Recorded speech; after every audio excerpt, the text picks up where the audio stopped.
আমি একটা প্রচেষ্টা করেছিলাম, ব্যর্থ হয়েছি, বহুবার বলেছি। একটা অ্যাপ বানানো, শুধু একটা অ্যাপ বানানো, নামও দিয়েছিলাম শুভেচ্ছা। এটা হলো বাংলাদেশি যে যেখানে আছে দুনিয়ার, যে যে কাজে আছে, এই অ্যাপের মাধ্যমে বাংলাদেশের সঙ্গে যুক্ত হবার, বাংলাদেশি কে কি করছে তার খোঁজ খবর নেবার একটা সুযোগ হবে। তার বিষয় বৈশিষ্ট্য কি, তারা সেই বৈশিষ্ট্যের আরও কারা আছে তারা একটা সাব গ্রুপ করবে।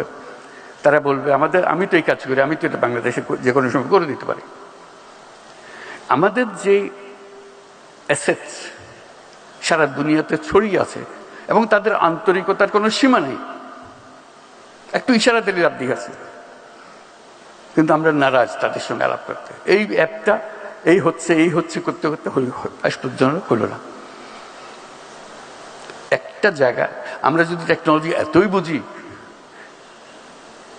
এতই আমাদের কৃতিত্ব, এই কাজটা কেন করতে হবে? একটা জায়গা যেখানে আমরা সবাই একত্র হব, যারা ইচ্ছুক তারা পাতে নিজেদের সাব গ্রুপ করবে, আমি এখান থেকে এই সাবজেক্টে আমি করতে পারি, এই কাজটা আমরা তো এটাই রিসার্চ করেছি, এটাই তো বের করেছি।